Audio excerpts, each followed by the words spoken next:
Welcome to this edition of Happy Hour in MOA. We're going to give it a couple of seconds just to allow all of our viewers to enter into our Zoom conversation. I see the numbers are going up, and I just want to make sure that we don't skip a beat and that no one misses out on any of this amazing content that we have planned for you today. I want to first just introduce myself really quickly while we wait. My name is Darryl Dwayne, and I am here with my beautiful, amazing co-host. Would you tell the people who you are? Hey, I'm Anna Muñiz. I'm an educator here at the Newark Museum. And we love doing this segment. We are glad to be back. I know we were away for a little while, but we're back. And we're here to kick off your Juneteenth celebration. Hopefully you've been celebrating all day like we have here at the Newark Museum of Art. If you missed earlier, we had a very insightful conversation with one of our guest speakers from the NJPAC Theater, Purple Haze. She was moderating our conversation on hip hop and its integral role in the community and how hip hop has continued to be a voice that speaks to equality for people of color. So if you didn't get to check that out, that I believe is on our Facebook page. So you can always double back to our Facebook page to see what you missed out on. But to no further ado, we are here now for happy hour. So we got the history and arts and culture part in the front half. Now we're here with the drinks, and we will still, touch on culture. We will still touch on art, but we're also going to dabble a little bit this week in the science because it is Science Week for all of you all who are unaware. We're celebrating Science Week here at the Newark Museum of Art, so we're going to touch on a little bit of that as well. Now, I do want to remind you that we have our chat feature, which is open here in our conversation. That chat feature is going to highlight the cocktail recipe. So if you want to know what you need to make the drink we're making tonight, you can find it there, along with the playlist for tonight. So as you know, every happy hour, we have a curated playlist, and that curated playlist is built around the cocktail of the hour. So once we get into the cocktail, hopefully you'll be able to better understand why we put a little bit of Beyonce in that playlist, why we threw a little bit of Labyrinth in that playlist. We have some Vince Staples in there as well, a little bit of Billie Eilish. I can't forget Normani. So there's a lot of variety in this week's playlist. And I think it suits the mood of the cocktail.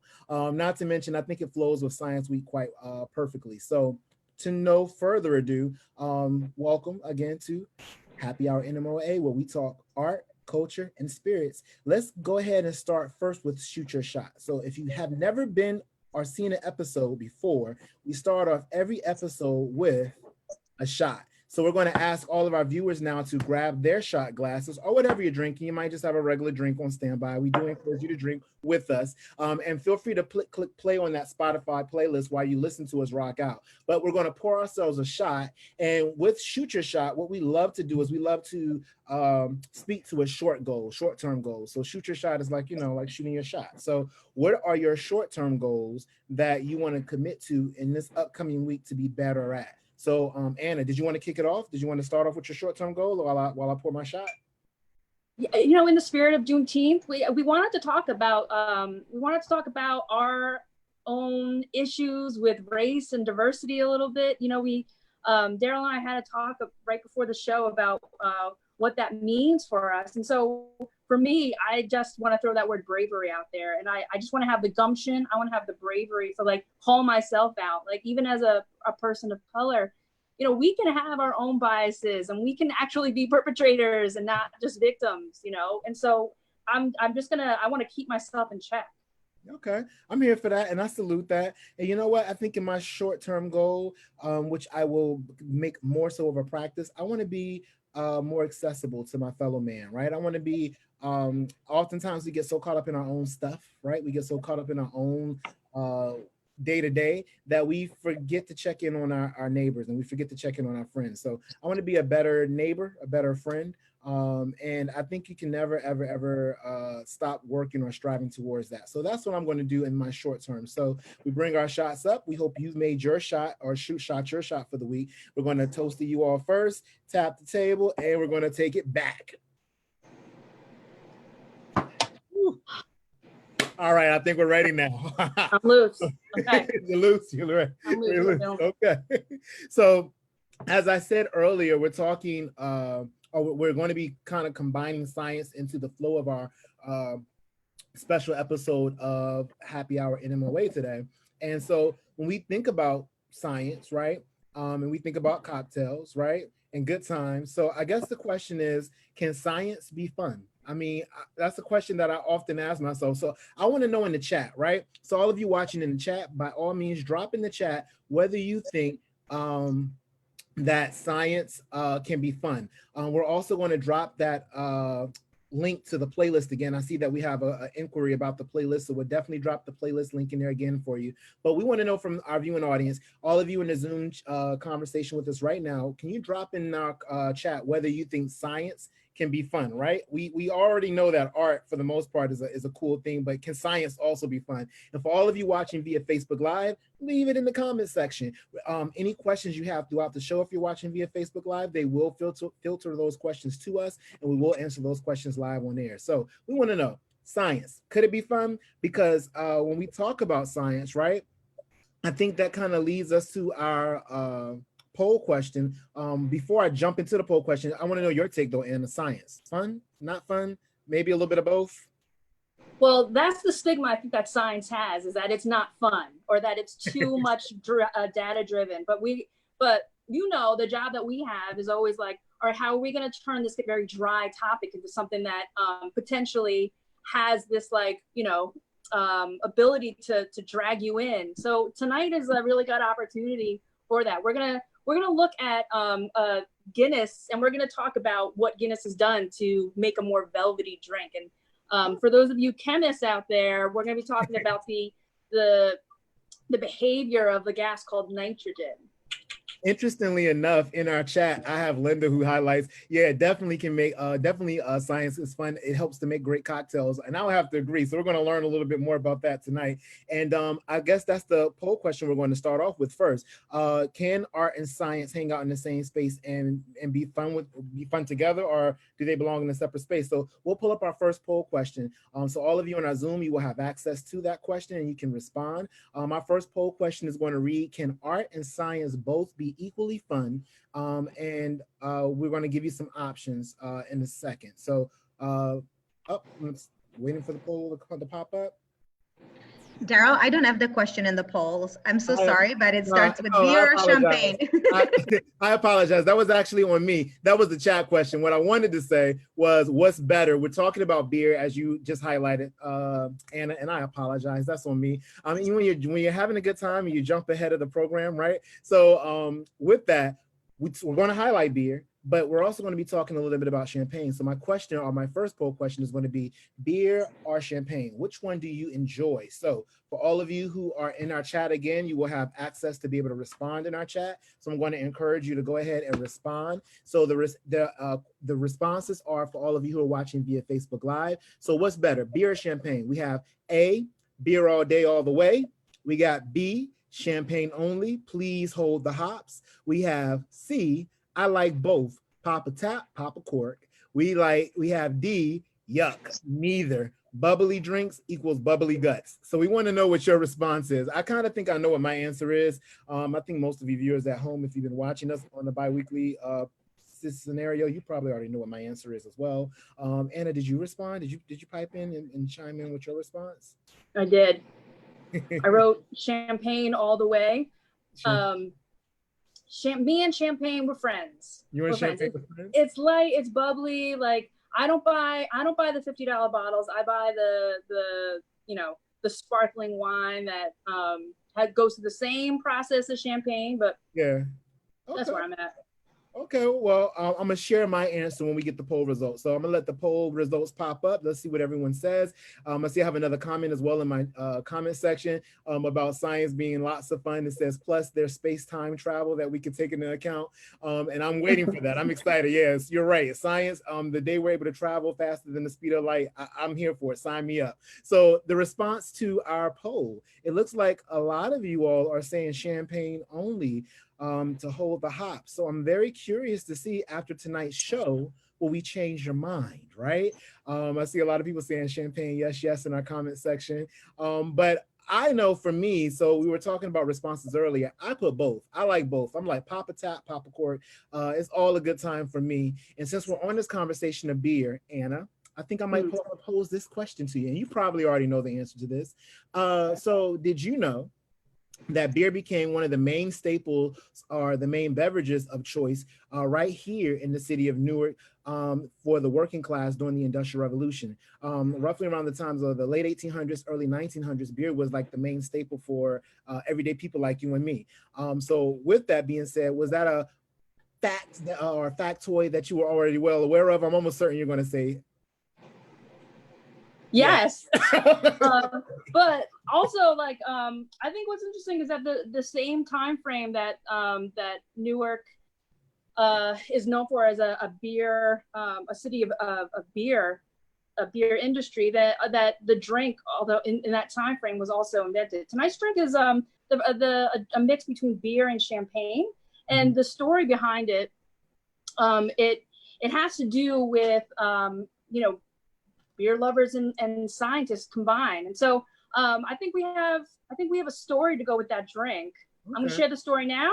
Well, hold off. I just want to like quickly check in on our Facebook viewers. It looks like our Facebook viewers apparently don't like either. So we hope you stay with us tonight. Maybe we can change your minds. Let's see. Facebook viewers are like, no. So they're not here for champagne. They're not here for beer.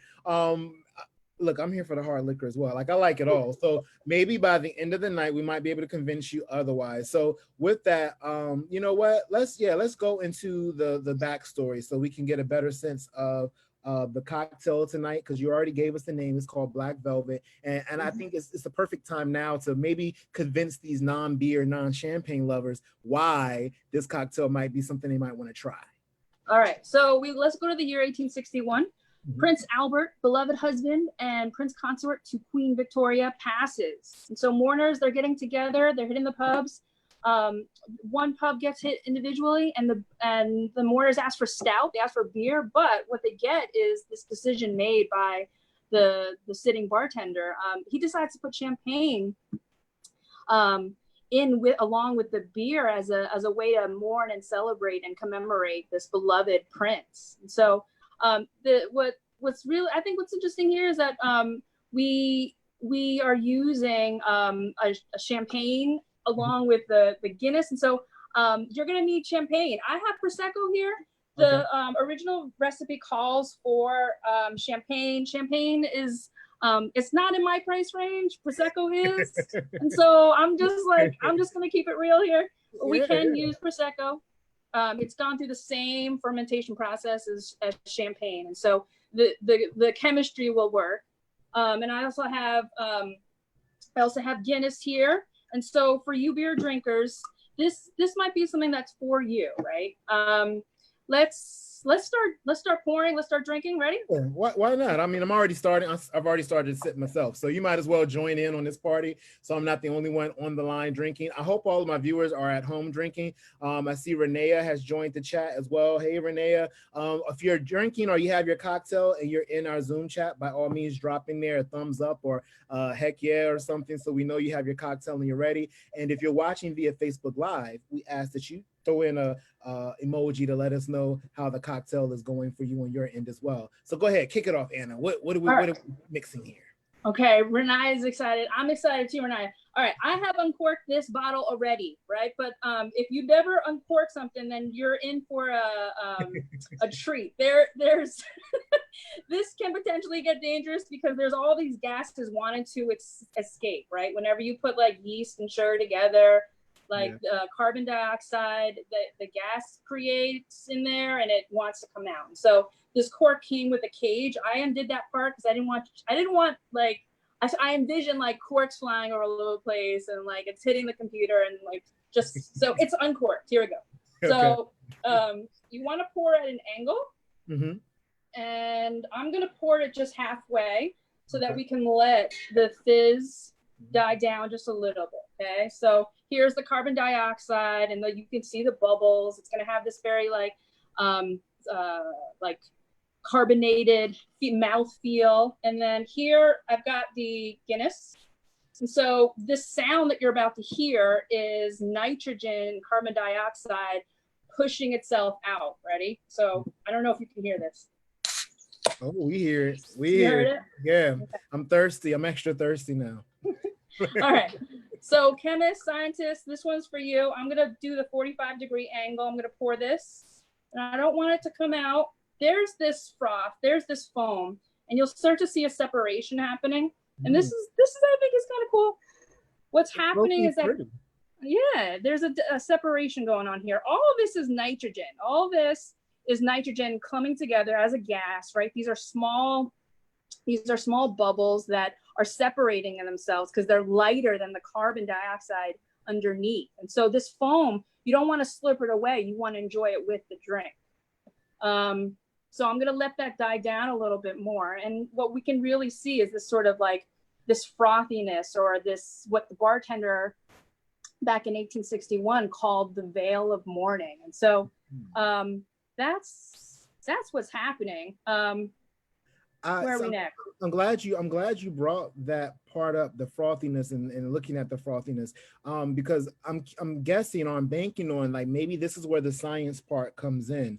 As a matter of fact, I think that might take us to our next poll question, because let's bring the glass back to the center of the stage, and I want my viewers to chime in here. So we're going to pop up another poll question where we want to know why is the white froth raising from the top to the top of the glass? Like, what's happening? What do you think is happening? So I'm going to pull that poll question up for all of my viewers who are in our Zoom chat. And again, for those who are watching via Facebook Live, I'm going to read the responses out loud to you so you can drop in your answer. So the question is, why is the white froth rising to the top? What is it that you believe that's happening? All right. Is it A, gravity, because bubbles are lighter than air? Duh.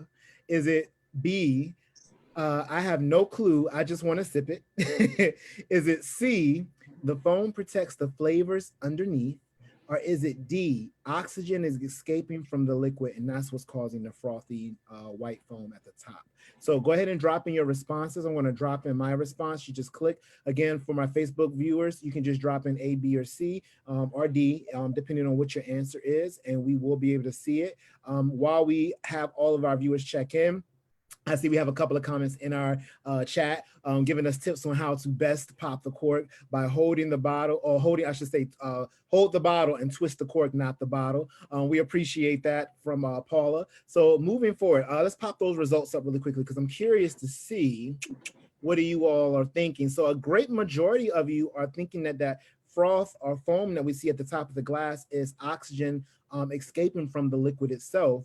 And then the next best answer that's sort of neck and neck is, or I should say two answers that are neck and neck. I have no clue, I just want to sip. And another good half of you believe that the foam protects the flavors underneath. So Anna, being our science go-to expert in this particular scenario, what is the correct answer? All right, the answer is C. This foam is protecting all this flavor from escaping. And so what you're looking at, right, is nitrogen. Nitrogen is lighter. Okay. It's going to rise to the top while carbon dioxide is sitting at the bottom waiting for you. So this is what's that nitrogen is going to make the drink smoother. It's not going to have this like seltzer, or like it's not going to go down like in this like crackling way, the way that soda does. Yeah. I think we should probably go to the artwork now. I mean, I'm here for it because now I think we've scienced them enough, right? I feel like those 1980s, show my 80s baby, by the way. So it's like, they're like, you've just been scienced, right? So who knew there was so much science behind just the opening and pouring of a cocktail. And then if you wanted to actually layer it or blend it with something else, there's even more science behind that. So I think there's something to be said here to all of those fifth grade teachers who said, science is in every part of your life. And we used to be like, I'm never going to use this stuff. Chemistry, what is this stuff? And here we are highlighting how science is a part of our everyday life. So let's jump into the art. Let's get into the artwork that we're going to be looking at. So we're going to bring up the slideshow really quickly so we can get into the art, at least our art focus for tonight. And Anna, would you mind sort of like giving us an intro of the art? Sure. If you head up to the second floor of the north wing, you're going to see this room. This is the religion in contemporary art space that's not, not even a year old.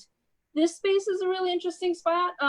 This is the room we're looking for, and then we're going to focus right on Jon Bok. Okay. That's the next slide, and then we'll get a little closer. I love that photograph to the right of that. Yeah, Nice. that sits right next to the Romero. And here we are. This is Cross by Jon Bok, done in 1993. And so if you're a beer drinker, Jon Bok is your man. You know, there's a conversation now about whether it's pop art or if it's folk art. And I think we wanted to bring that to the polls. What do you guys think? I think that actually would be a great point of conjecture, right? And we also want you to chime in the chat for all of you all who are viewing either Facebook Live or in our conversation. What stands out most to you while we're looking at it? We have a close-up view of it now. So in our chat section, just real quickly drop in what stands out. What do you notice most as you observe this work up close and personal? And we'll get ready to pop up our third poll question.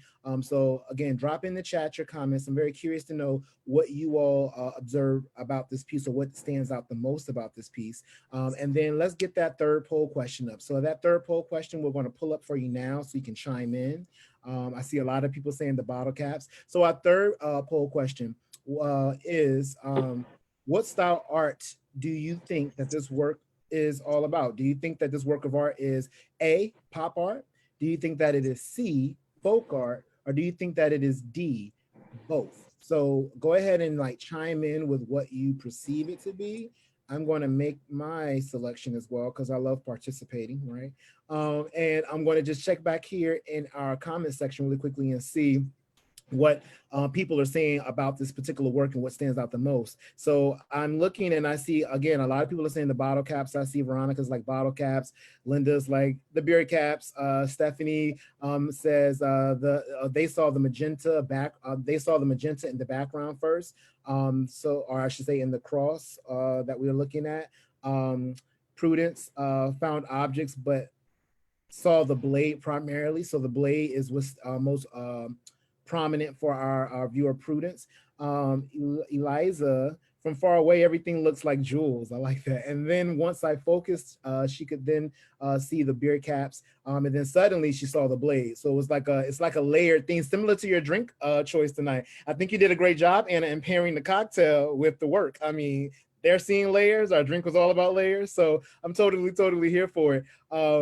And let's go into our responses for the poll. I see on our Facebook viewers, they believe, a lot of them believe that the answer is pop art. In both, so it's kind of neck and neck on pop art or both. And in our Zoom chat, it appears that most of you all think both. So I guess this is where we turn it back over to our in-house museum educator, Anna.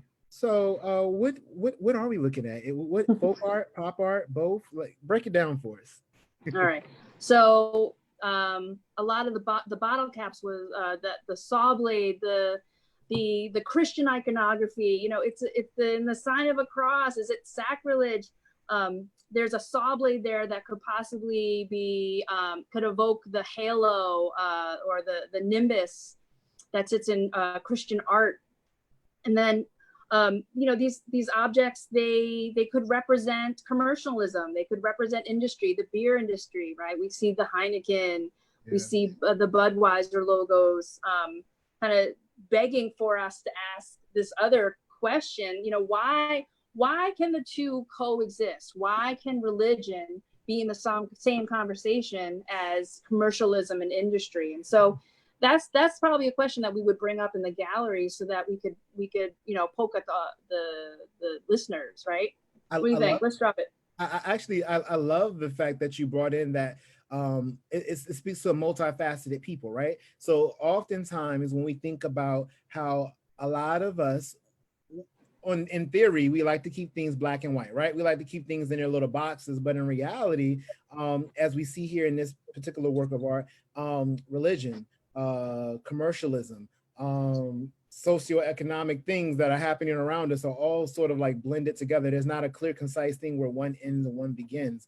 And we see that influence even take shape in this artwork that we're looking at right here, which sort of brings me to the thought process of culture, right? And culture being a part of the main component in how it influences us. Are we influenced by culture? Does culture, the things that are happening around us, dictate how we we act, what we create in regards to the artwork, what we say, how we move. We have a big cultural shift happening right now, right? And I think a lot more people are a little more observant of things that may not have been in the forefront of their thoughts. And I think that this is a great time to sort of like get some responses from our viewers. So I want to bring in one of our final poll questions, right? And this has more to do with the idea of the marrying of these two streams of thought. We have religion, we have commercialism, we have pop art, we have folk art, right? Blended in as one piece. So my question for my audience is, do you think we are equally influenced by cultural shifts? So that's going to be our next poll question. So for all of you who are in Zoom, you can visibly see it on your screen. But again, for my Facebook viewers, I'm going to read it out loud so you can chime in as well. So on your screens right now, the question reads, do you think we are all influenced by cultural shifts, meaning the shifts and things that are happening around us, are we influenced by them? Your options for answers are A, yes, because we all have to adapt. Is it B, no, because I have my own mind and nothing can influence me? Is it C, yes, because culture is about the community and we are a part of it? Or is it D, I am the culture? Meaning, you know, culture is going to shift and move because you shift and move. So what you do dictates what the culture is. I'm curious to hear your responses and where the majority of our viewing audience stands. I'm going to drop in my response. And of course, if you're on Facebook Live, feel free to drop in and ping in your response, A, B, C, D. Maybe you think you are the culture. Maybe you feel like you're a part of the community. So therefore, when the culture or the community shifts, you shift with it. I'm very curious to hear that answer because ultimately, I think that's one of the major ways we connect is through cultural differences, okay, all right. So it looks like a resounding majority of you, as our poll responses came back, a resounding majority of you are pretty much yes. You're going with the answer C. You believe that yes, because culture is about the community and we are a part of it. So therefore we shift as the culture and the community shifts. So I'm definitely here for that response. On Facebook, I see that we have a lot of the viewers think that first they think the work is pop art as far as the work we're looking at today. And then a good majority of you all believe that is both, or it's either pop art or both. And then a good majority of you all believe that the answer is C as well. So a lot of us believe that our communities sort of shape who and what we become, which is an interesting response. And I hope that that is the case because I see such a beautiful thing happening with our global community and our global colleagues and us banding together and sort of standing for this wave of change to take place where all people are treated equally. So I'm hoping that that's something that is truly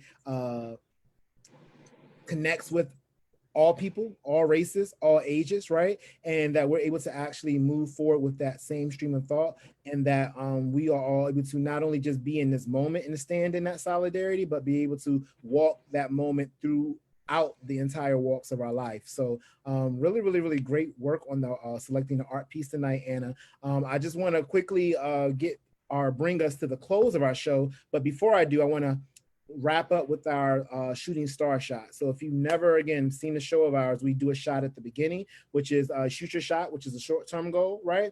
And then at the end we close out with our long-term goals. And I think this is the best time to sort of bring up our long-term goals since we're talking about how a lot of you all view your communities as spaces to sort of help, or not help, but as your guide to influence you in what direction you need to shift. So with that, I think that brings me to my long-term goal. But before I give mine, Anna, did you want to chime in and give your point of view on the community aspects? I don't want to like be a ball hog and just do all the talking. No, you know, the conversations that we have had, you know, on Zoom between all the staff members have been about being intentional. In your planning on discussions of pluralism and giving sort of a voice to everybody. And so, you know, I think that the show that we're doing also is going to be an amazing platform for that we're looking for commonalities and we're looking for what pluralism really looks like. And it's funny that it's going to be through food and drink. It's going to be through artwork and this idea that we all have something in common. And so that's going to be a beautiful thing. I'm really happy to be a part of it.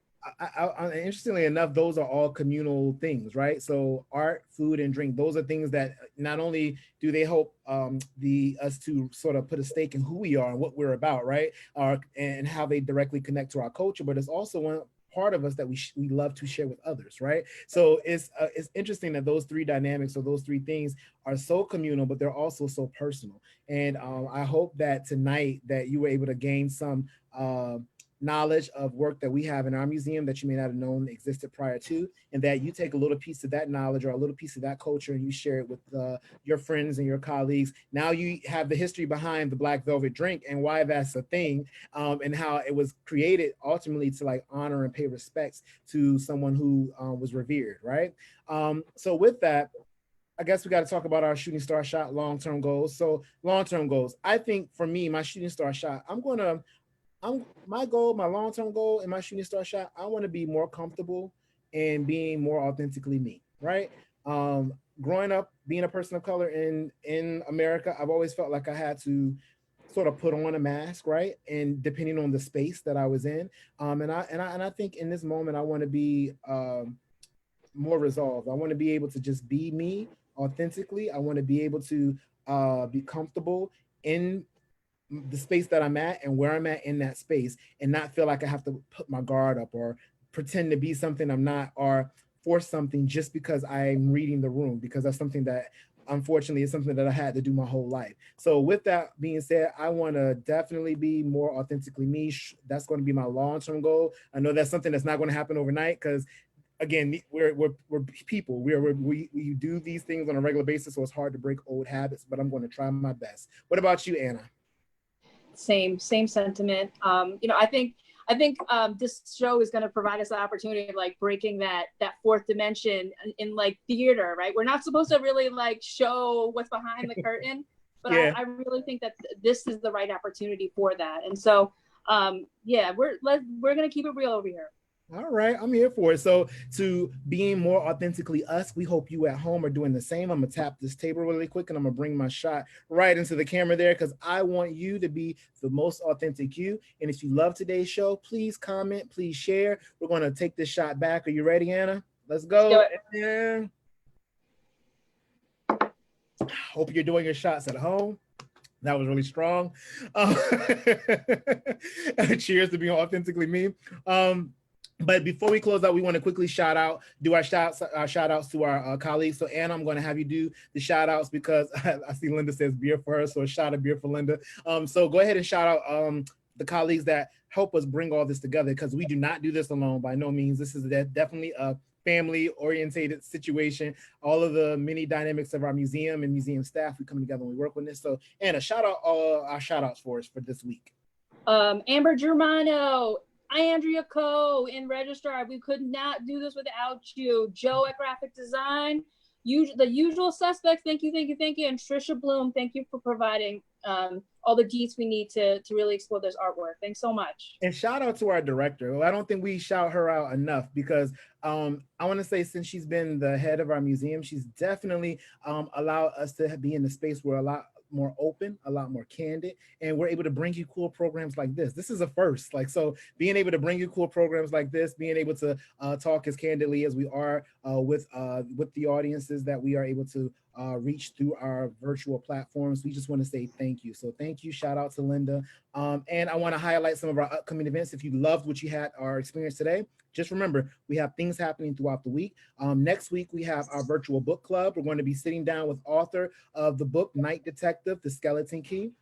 We also have our museum crawl. So a new episode of Museum Crawl will drop this coming week as well. And if you are missing Jazz in the Garden, I know you are, because I'm missing it, right? So Jazz in the Garden is a series that we normally have that happens here at the Newark Museum of Art. Unfortunately, due to COVID, we obviously can't gather together, but we got one better for you. We're taking our Jazz in the Garden segment, right? And we're sort of revamping it so that it can fit a virtual platform. So now, not only can our locals, our New York and Newark, New Jersey residents enjoy Jazz in the Garden, but we can make this a global celebration. So all of you who've never had the opportunity to really rock out with us at Jazz in the Garden at the Newark Museum of Art, this is your chance. So make sure you register and you sign up for that. We're going to be having some live live music played, some live jazz music played for you, and it's going to be a good time. So I definitely encourage you to check that out. And of course, make sure you log onto our website, www.newarkmuseumart.org.